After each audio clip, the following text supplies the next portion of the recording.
Okay, let's start. Semiconductor. New chapter, semiconductor. Semiconductor नाम से पता चलता है कि भाई कंडक्टर की कुछ बीच का सेमी कंडक्टर कुछ हो रहा है। कंडक्टर मटेरियल क्या होता है? What is the conductor and what is the difference between the conductor and semi conductor? तो ये सेमी कंडक्टर क्या है और एक कंडक्टर क्या है? पहले कंडक्टर को समझते हैं। कंडक्टर कंडक्टर के बारे में तो हमने पहले भी समझ चुके हैं, जानते हैं। करंट इलेक्ट्रिसिटी में जो भी वायर्स होते हैं, जो भी किसी कंडक्टर बेस कोई भी मेटल ले लो, किसी भी मेटल के, any metal is the conductor. Aluminium, copper, gold, silver, iron, steel, anything, alloy भी हो, कोई बात नहीं, मेटल एक एलॉय भी होने चाहिए। सभी कंडक्टर मटेरियल।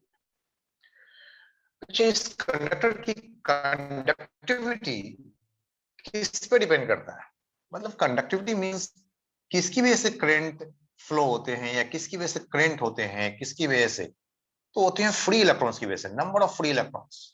इसकी कंडक्टिविटी के लिए कौन डिपेंडेंट है भाई? Number of free electrons. Number of free electrons are responsible for the conductivity of the conductor. भाई जो कंडक्टिंग जो मेटल्स होते हैं ना, उसमें नंबर ऑफ फ्री इलेक्ट्रॉन्स होते हैं, और नंबर ऑफ फ्री इलेक्ट्रॉन्स होंगे तो कंडक्टिविटी इंक्रीज करेगा। तो number of free electrons responsible for conductivity, responsible for conductivity.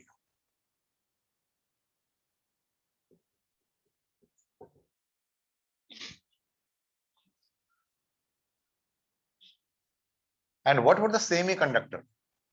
जैसे क्या हो सकता है भाई? कॉपर हो सकते हैं, एल्यूमिनियम के वायर हो सकते हैं, स्टील हो सकते हैं, मतलब आयरन हो सकते हैं, एनीथिंग।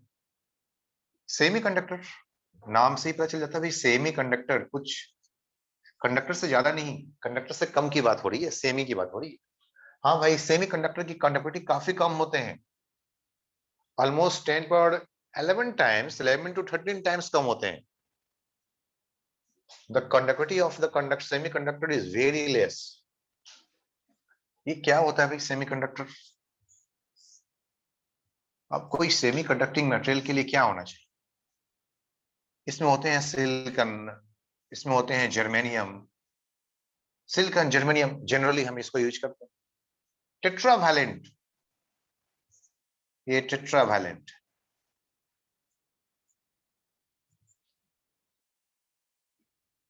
इसकी जो कंडक्टिविटी होती है, ये 10 पर ऑलमोस्ट 11 टाइम्स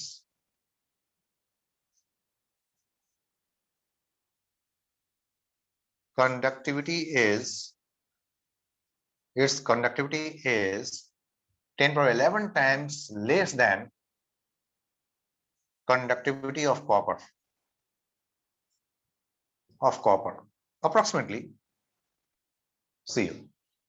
मतलब यह किसी कंडक्टर का, of a conductor, of a conductor बोल सकते हैं। कंडक्टर लाइक कॉपर, कॉपर का एग्जांपल ले लेते हैं। भाई कंडक्टिविटी इसकी काफी कम है, लेकिन कौन रेस्पॉन्सिबल है इसकी कंडक्टिविटी के लिए? इसके लिए कंडक्टिविटी के लिए रेस्पॉन्सिबल होते हैं free electrons as well as the holes. Holes जिसको हम बोल सकते हैं वैकेंसी। वैकेंसी हम समझेंगे कि भाई ये होल्स क्या होता है, वैकेंसी क्या होता है, होल्स कैसे क्रिएट करते हैं। द होल्स और vacancy and as well as and free electrons, and free electrons, ये दोनों ही रिस्पॉन्सिबल होते हैं। Both are responsible, both responsible. किसके लिए रिस्पॉन्सिबल होते हैं भाई ये? रिस्पॉन्सिबल फॉर कंडक्टिविटी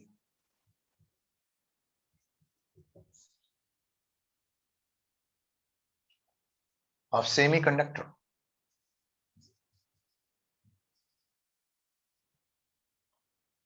अभी कैसे रिस्पॉन्सिबल होते हैं इसके लिए हम देखेंगे सिलिकॉन जर्मेनियम क्या है, के स्ट्रक्चर को देखेंगे, तब हमें समझ में आएगा कि कैसे ये दोनों ही चीज रिलेटेड होते हैं इनके साथ। समझते हैं। जैसे सिलिकॉन, सपोज आप सिलिकॉन आइटम को देखो, सिलिकॉन 4 इलेक्ट्रॉन्स होते हैं। आप कोई सिलिकॉन वाले मटेरियल ले लें, तो उसमें सिलिकॉन सिलिकॉन के एटम्स सभी एक दूसरे के साथ अटैच होते हैं by using the covalent bond between them. कौन सा बॉन्ड बना हुआ है भाई? टेट्रावैलेंट है ना, कोवैलेंट बॉन्ड बने हुए हैं इन सबके बीच में।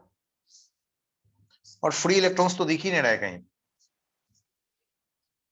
There is a covalent bond and there is no free electrons at all. जब फ्री इलेक्ट्रॉन्स नहीं होंगे ना, यहां भी फ्री इलेक्ट्रॉन्स आए, फ्री इलेक्ट्रॉन्स नहीं होंगे तो कंडक्टिविटी भी नहीं होने वाला है अभी। तो फ्री इलेक्ट्रॉन्स कैसे क्रिएट करेंगे भाई? फ्री इलेक्ट्रॉन्स क्रिएट करने के लिए इसके बॉन्ड को ब्रेक करना पड़ेगा, इसके बॉन्ड को ब्रेक करना पड़ेगा। बॉन्ड को कैसे ब्रेक कर सकते हैं? बॉन्ड को ब्रेक करने के लिए भाई इसको कुछ एनर्जी दे दो। कैसे दे दे एनर्जी भाई? तो कोई थर्मल एनर्जी दे दो, हीट एनर्जी दे दो। जब इसकी बॉन्ड स्ट्रेंथ से ज्यादा हो जाएगा एनर्जी, तो ब्रेक हो सकते हैं।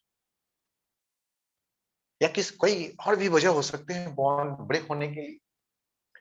सपोज बॉन्ड ब्रेक हो गया, तो फिर क्या होगा भाई? जब बॉन्ड ब्रेक हो जाएंगे तो एक इलेक्ट्रॉन इलेक्ट्रॉन फ्री हो जाएगा, और साथ में एक वैकेंसी भी क्रिएट हो जाएगा, स्पेस भी क्रिएट हो जाएगा। There will be free electrons to one atom. एक एटम के पास एक फ्री इलेक्ट्रॉन्स मिल जाएंगे यहाँ पे, और साथ में यहाँ पे एक स्पेस भी खाली हो जाता है। इसी स्पेस को बोलते हैं holes. This space is called holes. कि यहाँ पे कोई और इलेक्ट्रॉन को इनवाइट कर सकता है कि भैया आओ यहाँ पे बॉन्ड बनाओ हमारे साथ। तो होल्स एंड इलेक्ट्रॉन, तो ठीक है भाई, इलेक्ट्रॉन और होल्स की कंसेप्ट तो समझ में आ रहा है कि जब बॉन्ड ब्रेक करेंगे तो इकट्ठे एक साथ ही holes and free electrons create हो जाते हैं। इलेक्ट्रॉन अगर नेगेटिव चार्ज है तो होल्स को हम पॉजिटिव चार्ज कैरियर बोल सकते हैं। ऐसा मतलब treated as, electron is treated as negative charge carrier, whereas holes is treated as positive charge carrier. अभी देखते हैं कैसे चार्ज कैरियर कैसे मूवमेंट लेता है। हाँ, सपोज करो कि अभी ये जो होल्स है, यहाँ पे कोई दूसरा इलेक्ट्रॉन कहीं और से बॉन्ड ब्रेक होकर के आ जाएगा यहाँ पे, तो यहाँ तो बॉन्ड ब्रेक हो जाएगा, यहाँ तो बॉन्ड फॉर्म हो जाएगा, लेकिन इस जगह पे फिर स्पेस खाली हो जाएगा। तो इस तरह से क्या हो सकता है कि फिर से यहाँ पे एक इलेक्ट्रॉन और एक होल्स क्रिएट हो जाता है। तो जब जब बॉन्ड ब्रेक होंगे, एक होल्स और एक इलेक्ट्रॉन क्रिएट हो जाता है। There is a creation of holes and electron when the bond covalent bond is broken. Note कर लें, when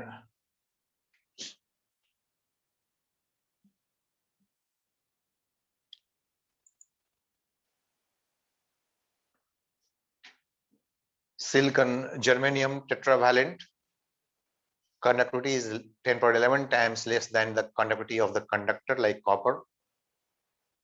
Holes and free electrons both are responsible for the conductivity of the semiconductor.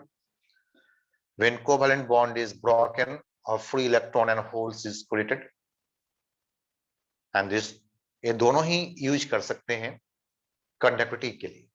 अब देखिए conductivity कैसे होते हैं। जैसे देखें, जब जब ये बॉन्ड ब्रेक हो जाता है तो कोई इसके आसपास का कोई दूसरा इलेक्ट्रॉन इसके पास आ सकता है। जब भी यहां से आएगा तो बॉन्ड ब्रेक होगा, अपनी जगह को छोड़ के ही आएगा, और यहाँ पे आएगा यहां से तो फिर ये अपनी जगह को छोड़ के आएंगे। इस तरह से क्या मूवमेंट क्या हो रहा है भाई? होल्स का भी मूवमेंट हो रहा है और इलेक्ट्रॉन्स का भी मूवमेंट हो रहा है। होल्स यहाँ पे फिल हो जाएगा, यहाँ पे कोवैलेंट बॉन्ड बन जाएगा, फिर यहाँ पे ओपन हो जाएगा। तो दोनों के मूवमेंट किधर हो रहा है? अपोजिट हो रहा है, अपोजिट डायरेक्शन हो रहा है। कैसे? ऐसे चेक कर सकते हैं। सपोज करो कि आपका एक क्लासरूम है, और इस क्लासरूम में हर बेंच पे 4 स्टूडेंट्स बैठ सकते हैं, और सभी बैठे हुए हैं, सीट कंप्लीटली फुल है, लेकिन एक स्पेस, एक एक सीट खाली हो गया, वो कहीं चला गया, तो इसका मतलब एक होल्स क्रिएट हो गया, वहां बॉन्ड ब्रेक कर गया। और उस आगे आने के लिए पीछे से एक स्टूडेंट बोला कि मैं आगे आ जाता हूं, तो आगे आ गया। उस स्टूडेंट को मैं बोलूंगा इलेक्ट्रॉन है वो, तो आगे आ गया। लेकिन जिस जगह से वो आगे आया है वो जगह फिर खाली हो गई, वो होल्स का क्रिएट हो गया। फिर वहां पे आगे आने के लिए उसके पीछे वाले बेंच से दूसरा स्टूडेंट वहां पे आ रहा है, तो फिर उसके पीछे होल्स क्रिएट हो गया और इलेक्ट्रॉन आगे शिफ्ट कर गया। तो इलेक्ट्रॉन का मूवमेंट फॉरवर्ड हो रहा है, तो होल्स का मूवमेंट बैकवर्ड हो रहा है, दोनों ही अपोजिट डायरेक्शन में हो रहा है।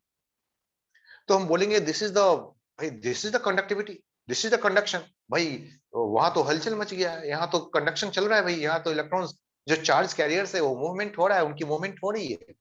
तो इस चार्ज कैरियर की मूवमेंट को ही तो करंट बोलते हैं, तो करंट हो रहा है भाई, देयर इज अ मूवमेंट। तो दोनों ही चीज रिस्पॉन्सिबल है यहाँ पे, होल्स भी रिस्पॉन्सिबल है और इलेक्ट्रॉन्स भी रिस्पॉन्सिबल है। इस एग्जाम्पल से समझ सकते हैं अच्छे तरीके से। साथ में हम ये भी देख सकते हैं कि जो करंट की जो डायरेक्शन है वो किधर लेना चाहिए हमें। तो भाई करंट की डायरेक्शन तो जिधर फ्लो ऑफ इलेक्ट्रॉन होता है उसके अपोजिट में लेना पड़ेगा।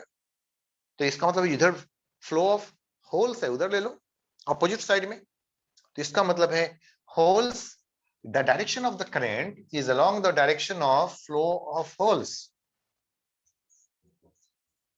Direction of current. ये तो यहां भी है, लेकिन यहाँ डायरेक्शन ऑफ करंट किधर है भाई, along the flow of holes, along the movement of holes,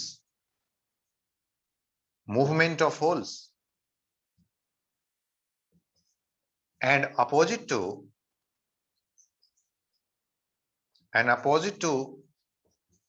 the movement of free electrons। ये तो पहले भी यूजफुल था ना, कंडक्टर के लिए यूजफुल था कि भाई फ्री इलेक्ट्रॉन्स के अपोजिट में जो मूवमेंट होता है उसके अलॉन्ग डायरेक्शन ऑफ करंट होते हैं, तो opposite to the movement of free electrons. सही बात है भाई। इसी वजह से अगर हम एक को फ्री इलेक्ट्रॉन्स को अगर हम नेगेटिव चार्ज कैरियर बोलते हैं, तो होल्स को हमने क्या बोलना है भाई, पॉजिटिव चार्ज कैरियर बोलना है। Holes is treated as positive charge carrier, whereas electron is treated as negative charge carrier। I think इतना क्लियर है सबको। अब आगे देखें कि इस प्योर सेमीकंडक्टर की, जो प्योर सेमीकंडक्टर यानी कि सिर्फ सिलिकॉन ही हो एटम्स में, तो हम इसे बोलेंगे प्योर सेमीकंडक्टर। ये सिर्फ जर्मेनियम ही हो तो बोलेंगे प्योर सेमीकंडक्टर। हम चाहते हैं कि प्योर सेमीकंडक्टर की कंडक्टिविटी को कुछ बढ़ाया जाए, कुछ इसके साथ, इसके पास बॉन्ड ब्रेक करने का वाला इलेक्ट्रॉन आता है ना, हम ऐसा करते हैं कि इसमें हम एक एक्स्ट्रा इलेक्ट्रॉन रख ही देते हैं। कैसे रख दें, हम इसमें एक एक्स्ट्रा इलेक्ट्रॉन रख देते हैं, वो वहां पर रहेगा तो कोशिश करेगा कि कहीं ना कहीं मूवमेंट में वो पार्टिसिपेट करेगा, किसी न किसी बॉन्ड को ब्रेक करने के लिए वो टेम्पटेशन का काम करेगा, और तब जल्दी जल्दी बॉन्ड ब्रेक होंगे और कंडक्टिविटी ज्यादा हो जाएगा। इसका मतलब है कि कंडक्टिविटी को बढ़ाया जा सकता है अगर हम कोई एक्स्ट्रा इलेक्ट्रॉन वाला या फिर एक कम इलेक्ट्रॉन वाला, मतलब जिसमें पहले ही से अगर ब्रोकन बॉन्ड हो, स्पेस खाली हो, अगर हम वैसा भी सीन क्रिएट कर दें तो इसकी कंडक्टिविटी इंक्रीज किया जा सकता है। तो कैसे इंक्रीज करेंगे भाई, क्या करेंगे आप इसमें, एक एक एक एक इलेक्ट्रॉन लेकर के आ जाएंगे, नहीं एक इलेक्ट्रॉन लेकर नहीं आना है, कोई स्पेस आ जाएगा नहीं, स्पेस कैसे क्रिएट होता है, वैसे नहीं होता भाई क्रिएट। हमें ऐसा ही, इसी के ऐसा एक एटम लाना पड़ेगा जो इस, या तो इसकी वैलेंसी से एक ज्यादा हो या एक कम हो। मैं एक पेंटावैलेंट इम्प्योरिटी इसमें ऐड, इम्प्योरिटी यानी कि किसी भी चीज में ना थोड़ा सा कोई भी चीज ऐड करो, स्मॉल चीज ऐड कर दो, बोलते हैं इम्प्योरिटी हो गया। ये पहले प्योर था, इसमें कुछ और मिक्स हो गया तो बोलेंगे भाई ये तो इम्प्योर हो गया। तो मैं इसमें एक इम्प्योरिटी को मिक्स कर दूंगा, स्मॉल अमाउंट ऑफ इम्प्योरिटी को मिक्स कर दूंगा, उसको बोलेंगे डॉपिंग। क्या कर देंगे उसको, हम डॉप कर देंगे इसमें।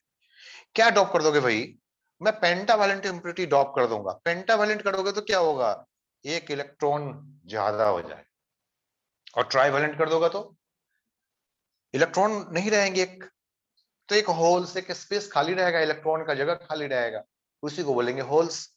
तो दोनों ही हमारे लिए काम का है, या तो आप होल्स क्रिएट कर लो या फिर इलेक्ट्रॉन क्रिएट कर लो एक एक्स्ट्रा। तो पेंटावैलेंट या ट्राईवैलेंट इम्प्योरिटी को ऐड करने से कंडक्टिविटी ऑलमोस्ट 10⁻6 टाइम्स इंक्रीज कर जाता है। कितने टाइम्स इंक्रीज कर जाएगा? 10⁻6 टाइम्स। 10⁻6 times conductivity increases.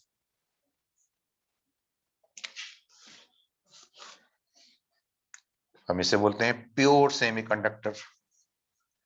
ये है प्योर सेमीकंडक्टर। प्योर सेमीकंडक्टर का एक और नाम है intrinsic. Intrinsic intrinsic pure semiconductor. क्या बोलेंगे इसको? इंट्रिंजिक। मैं चाहता हूं कि इसकी कंडक्टिविटी को बढ़ाया जाए, तो लिखता हूं यहां पे to increase the conductivity. To increase the conductivity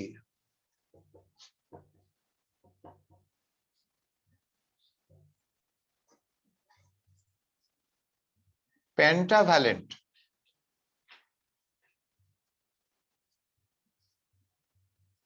pentavalent impurity.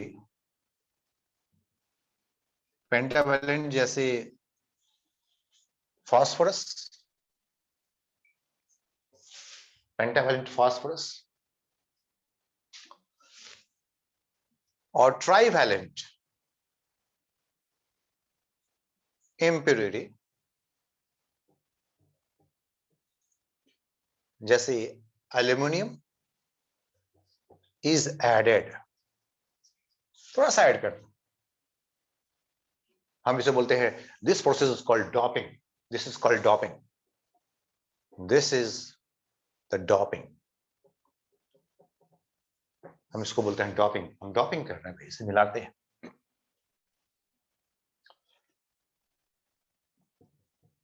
Almost 10⁻6 times conductivity increases. ऐसा करने से इसकी कंडक्टिविटी 10⁻6 टाइम्स इंक्रीज हो जाते हैं भाई। अच्छा देखिए हम क्या करना चाह रहे हैं। और ऐसे सेमीकंडक्टर को बोलते हैं इम्प्योर सेमीकंडक्टर। क्या बोलेंगे इसको? Impure semiconductor.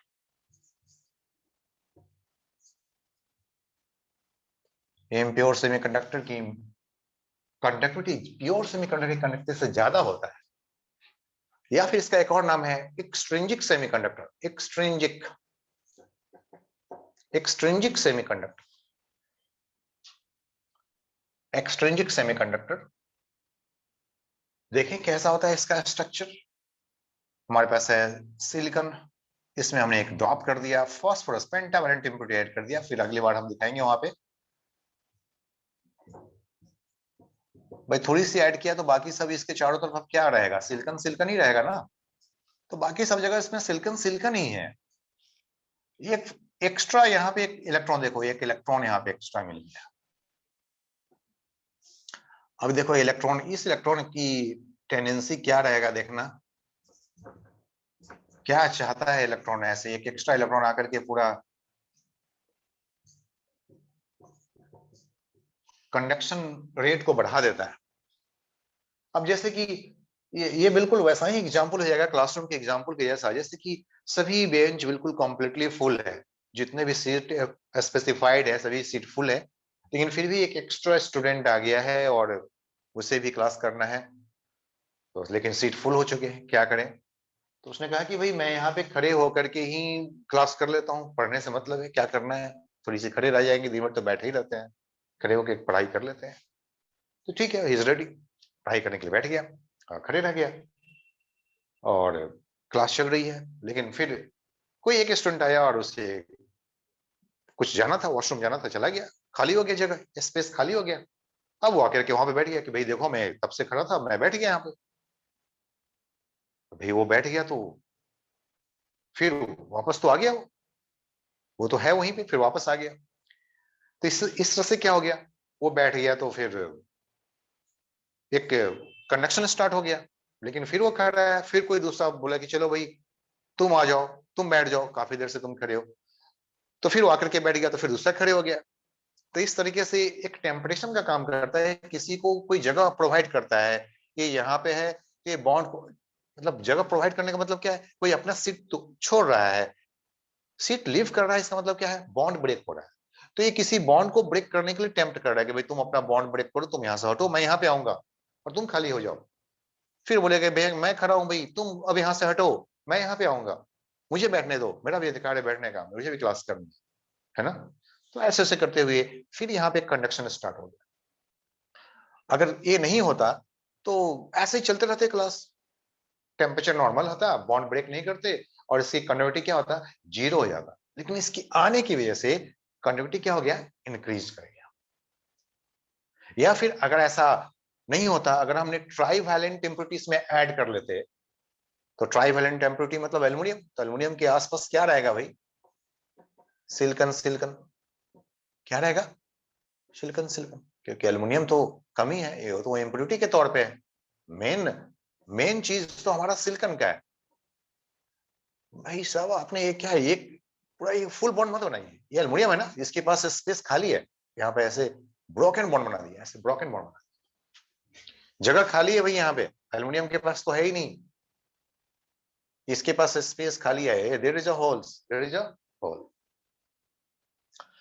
अब ये भी टेम्परेचर का काम कर रहा है, ये इलेक्ट्रॉन सोच रहा है यहाँ वाला कि मैं यहाँ पे आ जाता हूँ, तो भाई यहाँ पे खाली हो जाएगा होल्स, यहाँ वाला सोचेगा मैं यहाँ पे आता हूँ, फिर यहाँ पे खाली हो जाएंगे। तो ये भी टेम्पटेशन का काम करता है, और इस तरीके से ये भी उकसाता है, टेम्प्ट करता है कि भाई अपनी अपनी सीट छोड़ो, मेरे पास आओ, तुम यहाँ पे होल क्रिएट करोगे, फिर ऐसे ऐसे होल का क्रिएशन और एक फ्री इलेक्ट्रॉन्स का भी क्रिएशन होते चला जाता है, होल्स का क्रिएशन होते चले जाते हैं, और ये भी कंडक्टिविटी के लिए रिस्पॉन्सिबल होता है। इस तरीके से इसकी जो कंडक्टिविटी होती है वो 10⁶ टाइम्स प्योर सेमीकंडक्टर के मुकाबले में ज्यादा हो जाता है।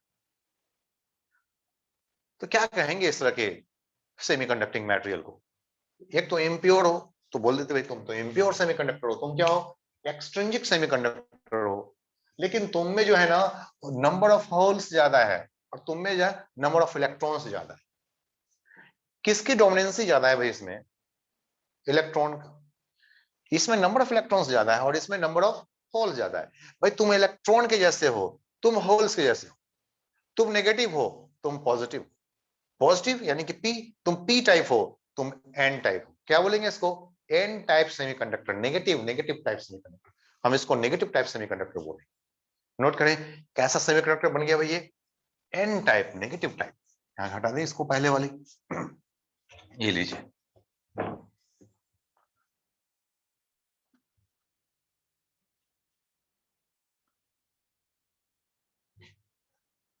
यहाँ पे लार्ज नंबर ऑफ होल्स है,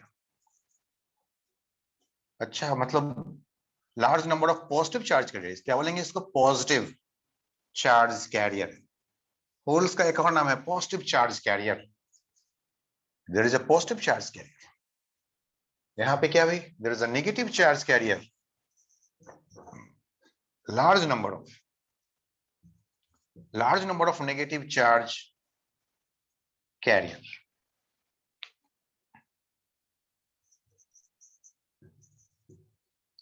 हम बोलेंगे पेंटावैलेंट को एन टाइप, ये तुम एन टाइप हो, क्या हो भाई, तुम एन टाइप, तो भाई तुम तो पॉजिटिव टाइप हो, तो बोलेंगे तुम पी टाइप हो, ये हो गया P type, it's a P type, it's a P type semiconducting material, it's a N type semiconductor, दोनों ही क्या है, इम्प्योर है। N type means pentavalent impurity, N type में क्या बोलते हैं भाई, पेंटावैलेंट इम्प्योरिटी ऐड कर दिया भाई इसमें, pentavalent impurity.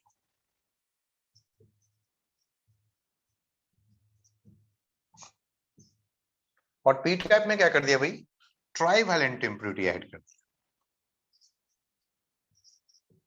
Trivalent impurity add कर दिया, तो बन गया पी टाइप। और दोनों ही क्या है भाई, भाई आप दोनों ही इम्प्योर हो, आप दोनों ही इम्प्योर हो,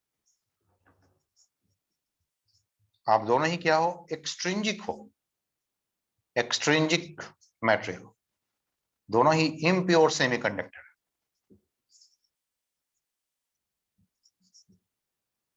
दोनों ही एक्सट्रिंजिक सेमीकंडक्टिंग मैटेरियल है। एक्सट्रिंसिक सेमीकंडक्टिंग मटेरियल का जो कंडक्टिविटी होता है वो प्योर सेमीकंडक्टर के मुकाबले में 6 टाइम्स ज्यादा होता है। 6 टाइम्स इम्प्योरिटी कंडक्टिविटी इसकी ज्यादा होती है, हायर होती है। इससे वैल्यूज माइंड में होनी चाहिए।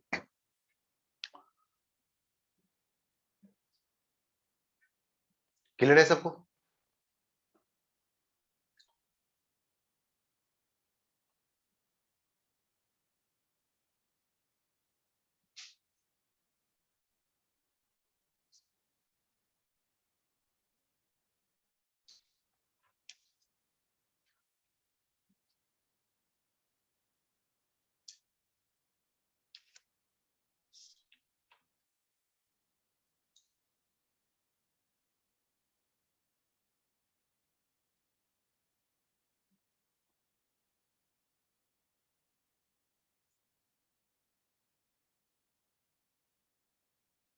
ओके, ठीक है। हम इस चीज को बैंड गैप के फॉर्म में भी समझते हैं। एक बैंड गैप कंसेप्ट भी लाते हैं यहां पे।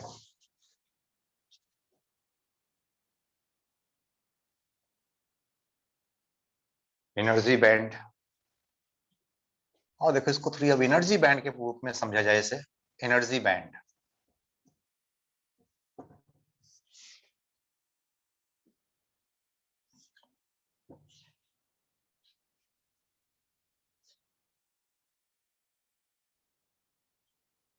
एनर्जी बैंड को समझना हो, नोटेड एवरीबॉडी, सबने नोट कर लिया भाई?